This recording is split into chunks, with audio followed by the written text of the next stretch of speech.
Broadcasting live from an Airstream somewhere in Tornado Alley, bringing you the people, places, and stories from the Panhandle to the Red River. This is your Only in Oklahoma show. And welcome to the show. You know, they say you can catch more flies with honey than you can vinegar. Today, we're going to find out. Is it true? Did Grandma get it right? Because we're talking to Roark Acres today, and they deal in honeybees and honey and flies, probably. I'm Brett. And I'm Harley. So can we take a pause? Yes. To acknowledge probably one of the single greatest losses to music in the history of music. Maybe since Elvis. I don't know. Prince, you got Michael Jackson.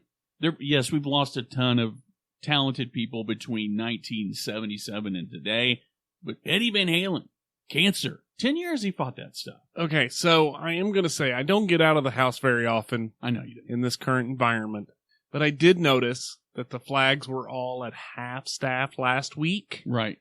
For Ruth Bader Ginsburg. Yes. If the flags are not at half staff for Eddie Van Halen, we riot. I agree. I mean, he's a patriot of rock and roll. He's what every kid in the 80s, after Eruption, after that solo, I think he invented air guitar. You know what I mean? He inspired air guitar for a whole generation. What are your two favorite air guitar songs? Okay, well, three. Smoke on the Water, maybe, I don't know. Stairway to Heaven, Eruption, and basically anything Eddie Van Halen's ever done. Terrible loss. I was crushed by it yesterday, and that's not just some, I'm not jazzing it up for our, loyal millions of listeners. Is it millions? Is it up to millions? Yeah, I think it's like maybe jajillions or something like that. Speaking of millions of people and music, yeah, the food truck championship in Chickasha, Oklahoma. Yeah, I feel like there were millions of people there, and they had some rocks. They had 3 different stages going. Really? Yes. That seems like it was bigger this year. I wasn't there, but from what I remember last year, they've grown substantially. Substantially. Now, it was huge. And not to avoid those conversations of getting out of the house, but I think getting out of the house, one of the very few things that they haven't rescheduled for next year, I think that has a lot to do with that increased foot traffic, but I think it's great news for Chickasha. I agree 100%. I mean, I know there were some complaints about the overall mask usage and that sort of thing, but I'm really to a point where I kind of feel like do whatever you need to do to feel safe for you. Right. And don't pay attention to everybody else, because if you do, you'll drive yourself crazy. If you expect everybody else to act the way you want them to act, you're just going to go insane. But what it also demonstrated is buying local works. Absolutely. And speaking of buying local, we got Roark Acres coming up next. So how early can I file my taxes? Do you know?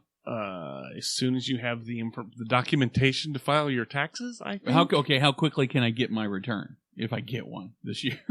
I think if it's all online, it's pretty quick, 2 or 3 weeks. I don't know. This is why I don't take tax advice, romance advice, really anything that, unless it's an actual vice, I'm not taking any of that from you. Who do you rely on for your tax advice, Brett? Well, starting this year, it's not Harley Tax Group. It's going to be Holiday Tax Group. I highly recommend that you reach out to Holiday Tax Group and not the Harley Tax Group, because I will be wrong. Probably. And you probably don't offer a 20% discount for military personnel or teachers. I'm going to say price-wise. What? I'm probably a better deal. Yeah, but you're going to go to prison if you rely on my free tax service. That's my next thing. You give bad free advice. Well, I can get decent free advice up to 30 minutes. All you got to do is call 405-730-3100. That's 405-730-3100. Or you can hit them up on the internet at Holiday Tax Group, and that's Holiday with 2 L's. Save yourself a trip to prison and call Holiday Tax Group today. Oftentimes we walk down the grocery aisle where the honey is and don't think twice about where it comes from or how it gets there. We just know it tastes good. And today we're going to learn all about it. Beekeeping, how to make honey, what you can do with honey, and how to save the bees. Joining us today is Michael Roark with Roark Acres. Welcome to the show, Michael. Hey, thanks for having me. So, Michael, we're in beef country. How does one happen to fall into raising bees in cattle country? Not bee country. I would have assumed Oklahoma was oil country. Well, yes, but there's definitely a lot of beef out there also. I have a background in IT. Absolutely burned out. Didn't like what I did at all. So, I don't know, 9 years ago roughly, I got 2 beehives for the backyard, and I got them for the wrong reasons, because I was hoping that they would help pollinate this garden that I used to maintain before I became a beekeeper. And come to find out, now that a lot of the plants that I grew, honeybees aren't particularly attracted to. There's usually a much stronger nectar source available for them at the time that your garden is blooming, so they don't go there. It's usually wasps and bumblebees and stuff like that. Anyway, and 2 became 15 the next year. 15 became 150. I got laid off from my IT job and had a pretty decent severance package, so I picked up a job as a full-time beekeeper for an outfit out of Pryor. I was basically just, a farmhand, learning everything and anything about farming, not just bees. I didn't know how to tie down a truck. I mean, there was all sorts of stuff I picked up from these guys. It was fabulous knowledge in that year. After that, there were many trials and tribulations in the 6 years following that, but, here we are in 2020, which is a year full of its own trials and tribulations. Is that the truth? Yes. Golly. And, we made it into grocery last year and whatnot, and we're trudging ahead full steam. So, Michael, I don't really know much about beekeeping. What does a typical day for a beekeeper entail, especially this time of year? Well, this time of year, specifically, we were out today. Bees will continue to make honey when there's nectar available and they have space to store it. So a lot of people are concerned that you're taking all of the bees' resources.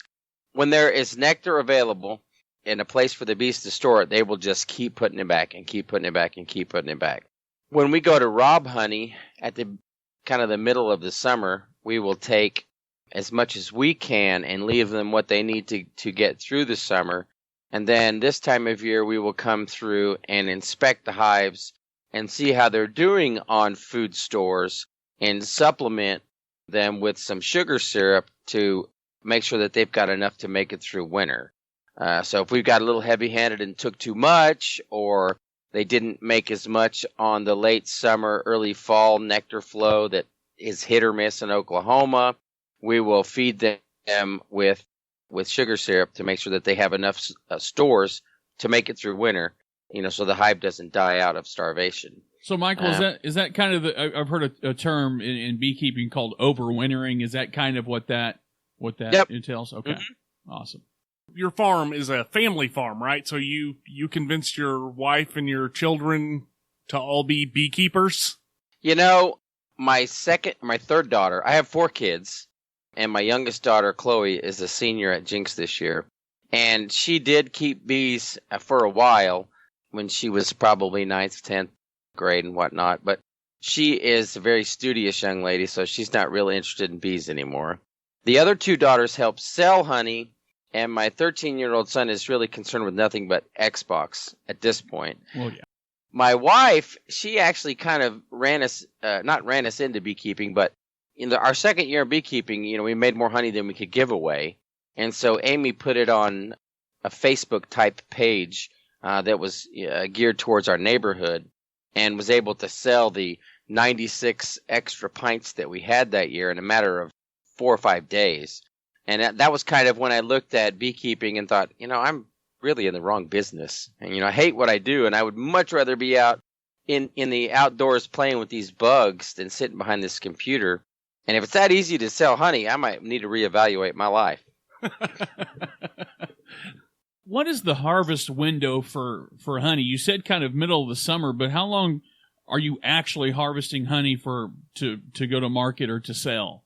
In Oklahoma, we really have only one nectar flow, and it's not a particularly strong one. The bees can start making honey as early as April here. There's not a whole lot of nectar out there in April. It really kind of comes into full swing in the middle of May, and it kind of starts to taper off the end of June into July.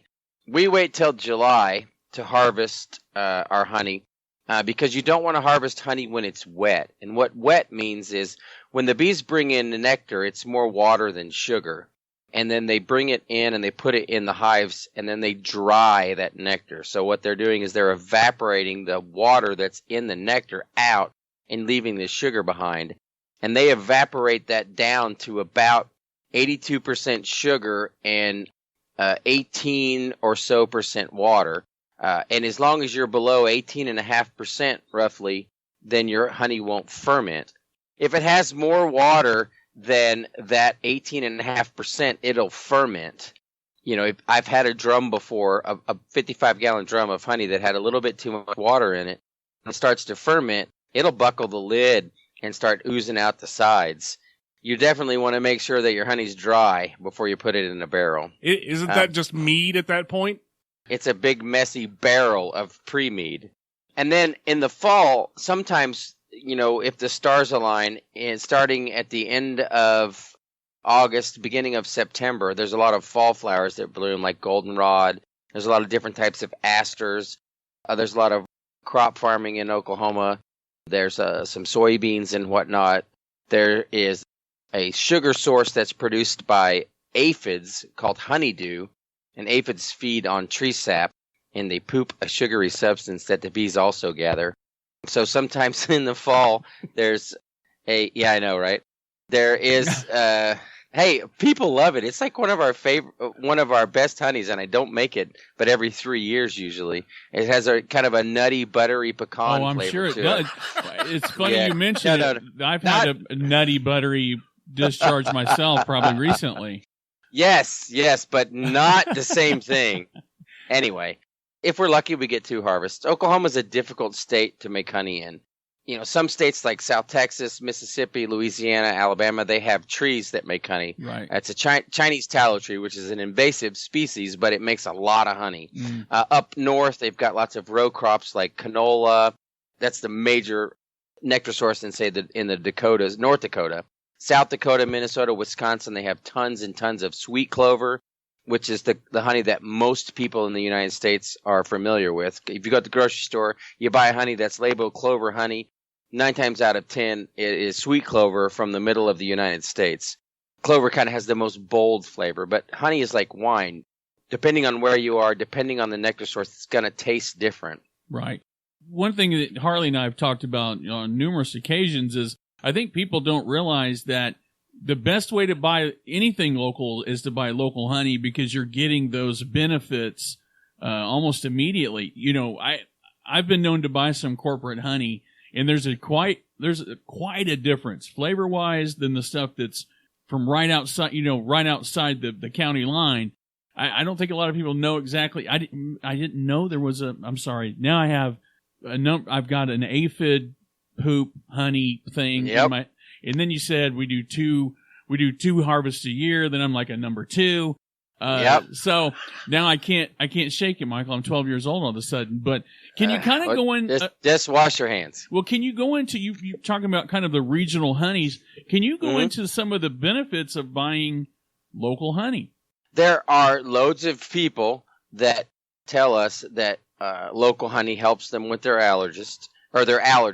And now, I'm not an allergist, so I can't speak to those benefits scientifically, but we have hundreds of customers that swear by it, so who am I to argue with them?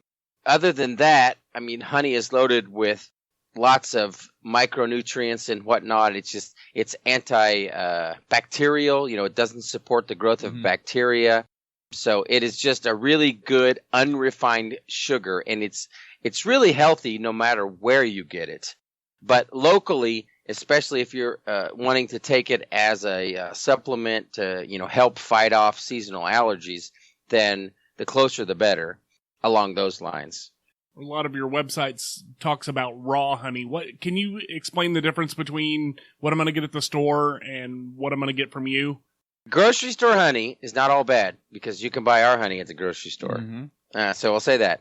The difference in raw versus not raw is pasteurization. It is done to prevent crystallization. In the United States, everybody wants to buy their honey as a liquid. Mm-hmm. If you go pretty much any other country in the world, you buy honey in its natural state, which is a solid. It ends up, the sugar crystals fall out of the solution. And anyway, if you heat it up to above 60 degrees for a short amount of time, then it really slows down how quickly the honey will crystallize. It also, they heat it up that high to be able to filter it much more intensely than we strain it. And they're pulling all the microparticulates, pollen and everything out of the honey. And they do that so that the sugar crystals don't have anything to form on. It's like if you think snow falling out of the sky. You learn in science class, the water droplet has to form ice crystal around like a particle of dust or something along those lines. It needs a start. And the same thing is true of honey. Honey is like, if you think back to high school science where you made a solution of salt in water or sugar in water and then hung a string in it and let the crystals form on it. You basically heated the water up and added a whole bunch of mineral into it that couldn't stay there indefinitely. It's eventually going to fall out of solution, and honey's the same way. So if honey sits on the counter at your house, the sugars are going to solidify out of it.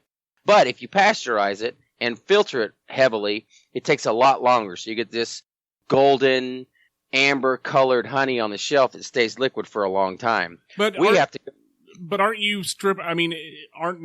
aren't they stripping out the nutrients that you were just talking about a few minutes ago? Yes, they are taking a lot of the extra stuff that's in honey out to make it look better on the shelf. Well, does it make it, because raw honey, shelf stability, it doesn't look good on the shelf if it starts to crystallize, correct? That's correct. So, yes, you're right. So it's just for appearances. Wow. Absolutely. And a lot of people will tell me, when we're at a trade show or something selling honey, well, what do I do with it? It's crystallized. I normally just throw it out because it's bad. I'm like, no. Honey doesn't ever go bad. It's just, that's going to happen every time. There are types of honey that it takes a much longer time to do that with.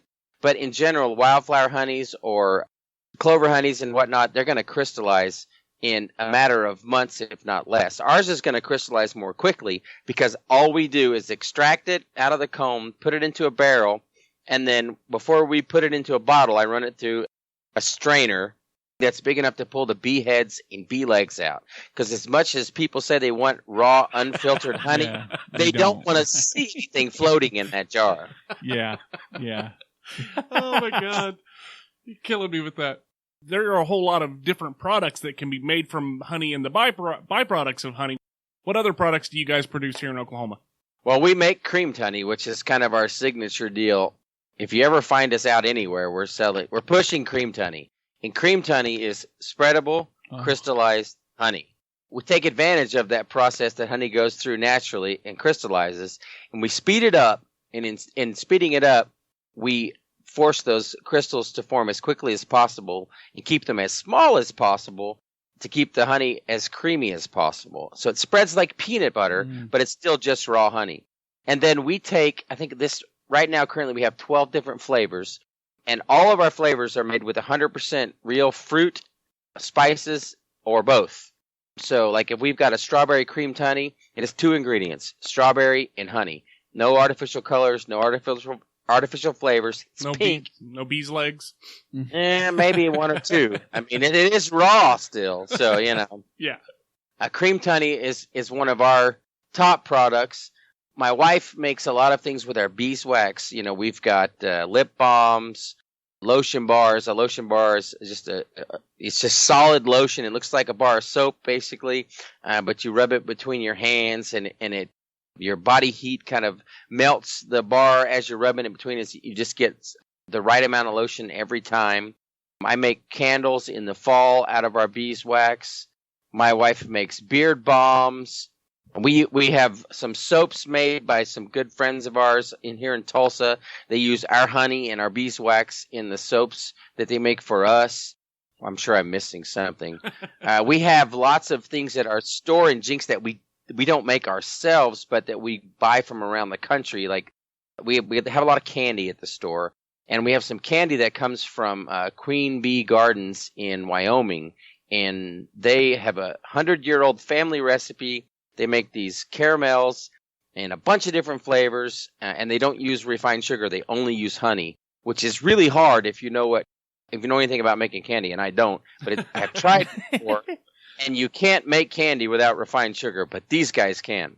There's just so many things you can make from the products of the beehive, and we really do try to take advantage of everything that we take out of the beehive. Nothing goes to waste.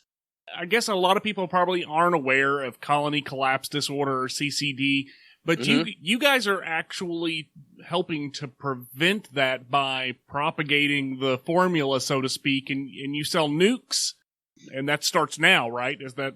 Yes, yeah. Nukes are nuke is short for nucleus, and it's really just a term that beekeepers use. It's the core of the hive.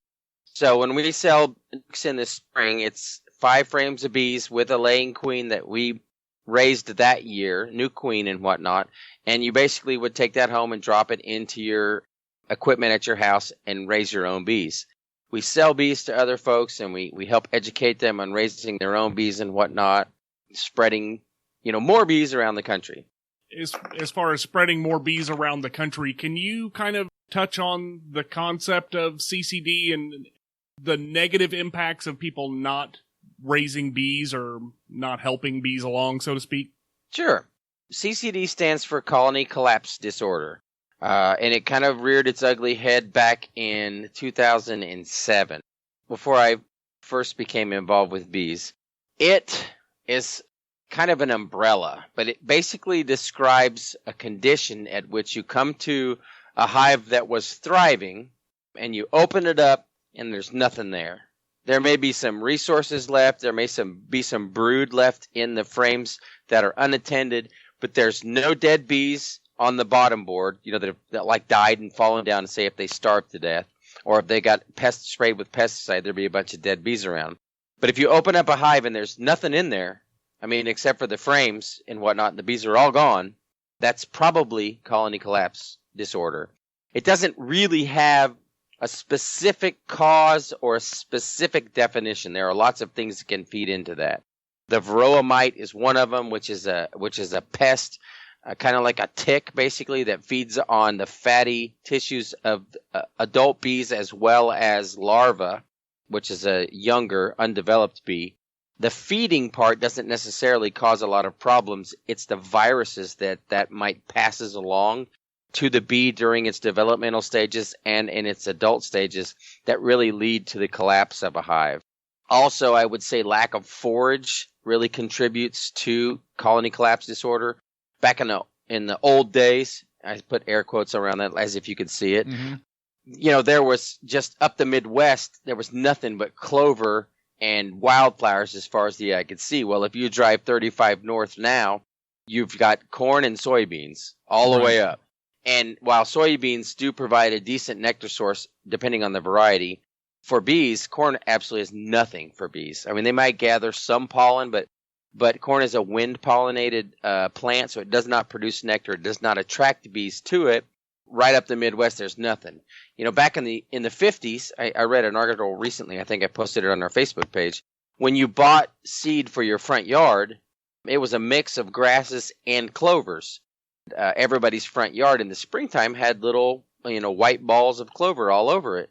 And now clover is considered a weed that you want to get out of your yard. So when the Scott lawn guy comes by and sprays your front yard and kills all the broadleafs, he's killing everything that's beneficial to bees, not just bees, but any of our pollinators, to give you that nice, pretty white lawn.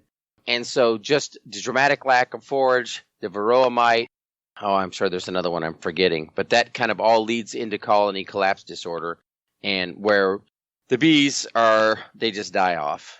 A lot of people don't realize also that bees are not native to the United States. A honeybee didn't exist here before, we came over from Europe.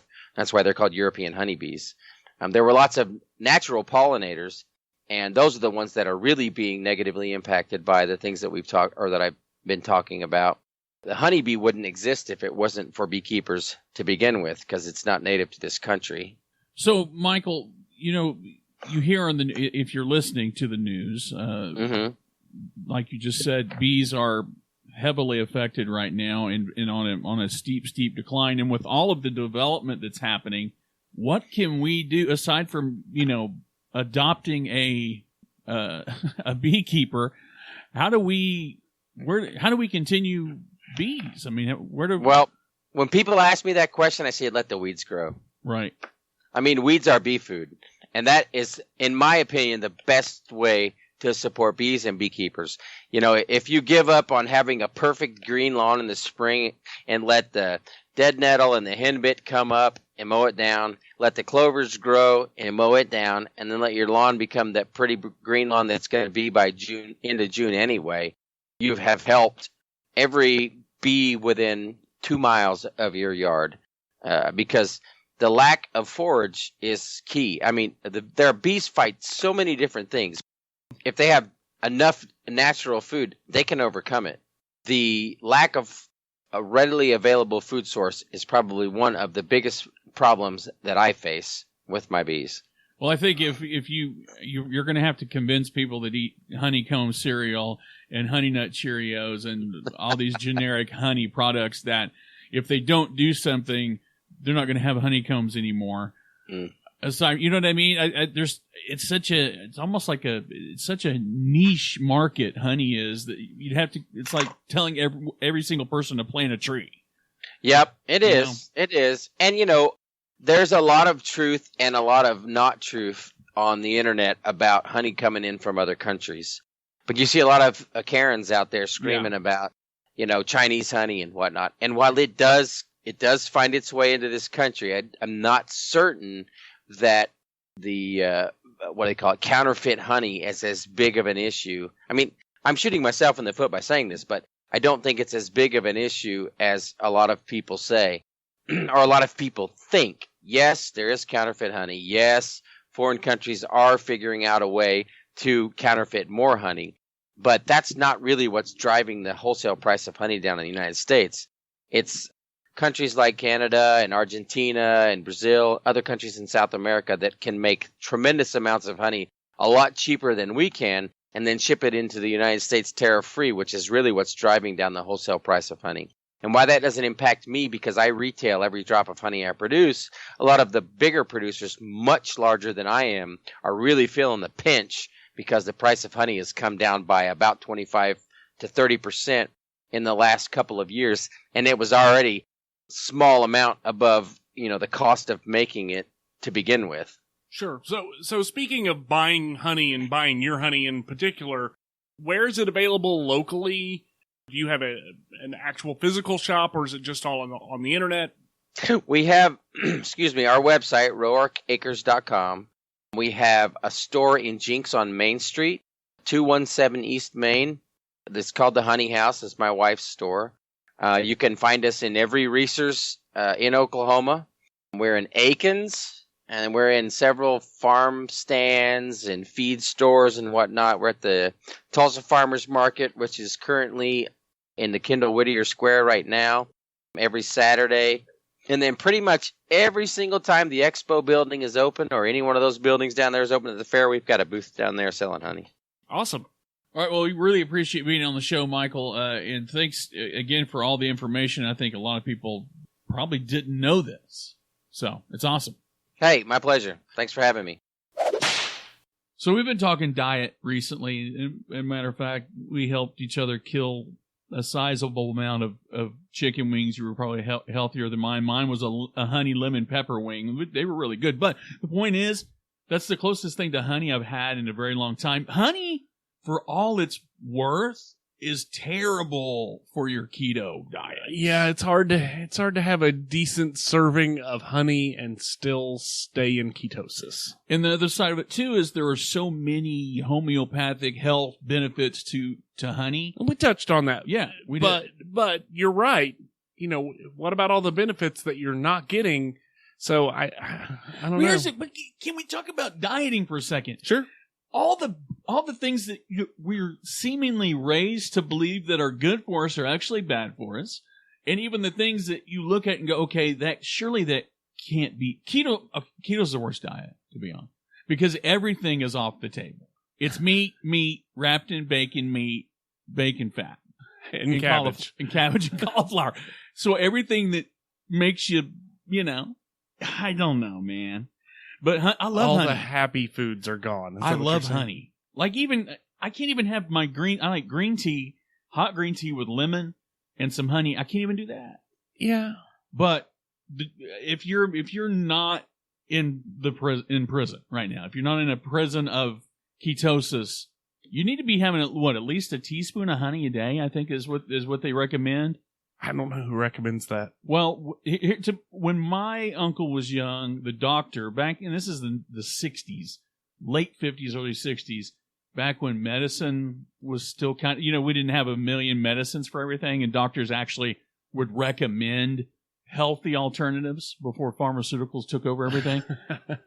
He recommended to my grandma, give him a teaspoon of honey a day. It'll get rid of his allergies. It'll get rid of his asthma, and it worked.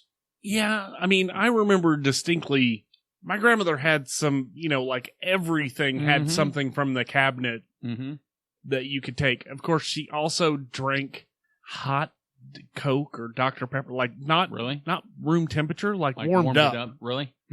Which is disgusting. My grandma did. She was kind of like a ghetto medicine woman.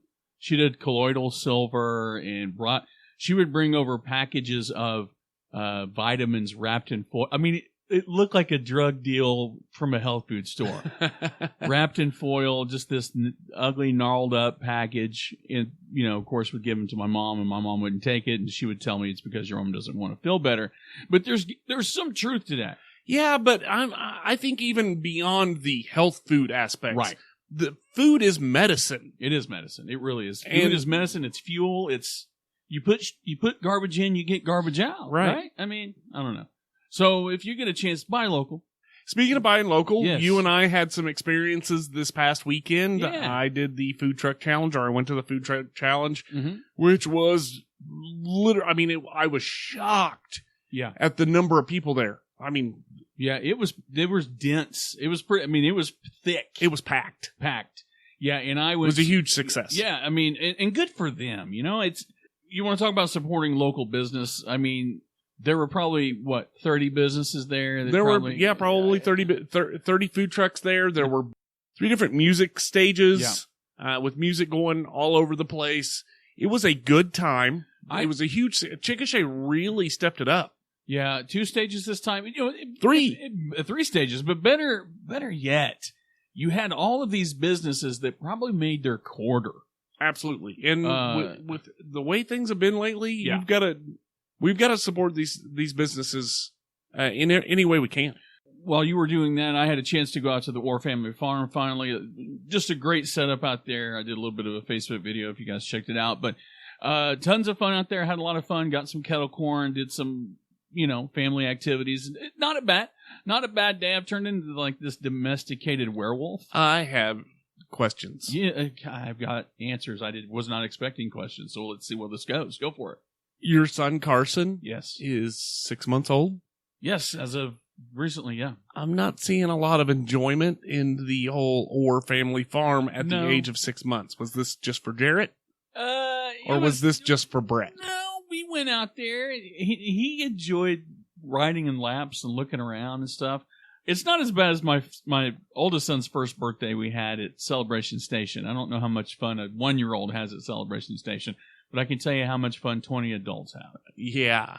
So, no, it was a good time. It got some cute little photo opportunities of Carson out there in the pumpkin patch. And, you gotta, even if they don't remember it, he's still going to have those experiences just like Santa Claus. Yeah. I mean, I get it. Yeah. But I think at this point in time, it's for the parents more than anybody else. Let's be honest. You're probably right. But you're experiencing this too. Your kids are going to start aging out of fall festivities if they don't have anything to do with like spiked cider punch or something. I don't know what kids are drinking. I don't know what young kids are drinking these days. It's whatever it is. It's probably like Truly's or White Claw. But yeah, either way, get out, support local business. And speaking, one last thing, supporting local business. I recently had the pleasure of having RS Lawn Service out of Moore, Oklahoma come in a pinch and mow my yard. And if you get a chance, look them up, RS Lawn Service Facebook. and have them come out, man. It's a little family. It's a father and couple of son team that comes out, and he puts those kids to work. Definitely get in touch with them. But anyway, what else you can do while you're out there on the interwebs is what? Share the show. Share the show. Sharon is Karen. I don't know who Karen is, but I will say that you do a good show. We do. We've got a lot of downloads. I think Karen would even like our show. And Karen doesn't like much. She doesn't like anything, but she loves our show. She does. She loves our show. She thinks we're funny. She thinks we're funny. And handsome. That's what she said. You're handsome. I'm a handful. But share the show, please. This has been the Only in OK Show. I'm Harley. I'm Brett. And we're out of here. Peace.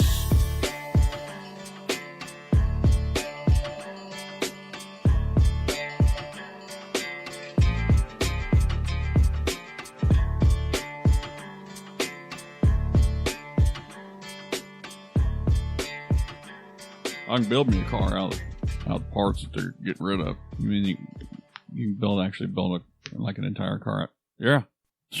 I can build me a big old starter car. No, I don't think that's what that means. This O'Malley's Auto Parts, you get fired if you work at O'Reilly's and you answer the phone. O'Malley's Auto Parts. Like, seriously? Yes, seriously, that's the case. 2 pina coladas. You ready? 1 for each hand. You ready? 3, 2. I got it. I don't know what I'm doing. 3, 2. Okay. 3, 2. Wow, wow, wow, wow, wow, wow, wow, wow, wow. Okay. 3, 2, 1. And welcome to the show. You know, they say you can catch more flies with honey than you can salt. Today we're going to find out if it's actually true. Can you please start that over? Yeah. It's flies with honey than you can vinegar. I thought it was salt. You know where you can find honey where the flies are. Okay. Ready? Stop. Just cover your face. That doesn't help. It actually makes it worse. It really makes it worse, right? 3, 2, 1. I'm doing this with my eyes closed. We're going to Jenks, Oklahoma to talk about honey buns. I'm Harley. I'm Brett. Woohoo! Woohoo! Honey buns, baby. I'll tell you what's good. Don't honey bun, doggone it. All right. 3, 2, 1. The nice thing about honey buns, you throw them in the microwave for about 10, 15 seconds. It just changes the whole thing. The whole game. Like, you can't even put them like a side-by-side comparison's not even fair once you heat it up. It's like next level. All right. I've never heated up a honey bun in my entire life. It's true. It so sounded like something you would say. I swear to God. I literally made that up. You've heard of it, though. No, I have not. It's a honey bun hack. No, 15 seconds. Literally thought I'm telling you. that would be something Brett would say. And I said it, and you were like, yeah, hell yeah, you did a whole nother game. Take it to a whole nother level. The keto killer isn't pizza. It's not. The keto killer is a honey bun. It is an iced honey bun. There's nothing like it, and I hate them because they're the devil. Okay, now we have 4 minutes. Okay, I have been having issues with my consonants, my vowels, not my vowels, but I feel like, did I have a stroke? Because everything's like professional tic-tac-toe players. 3, 2, 1.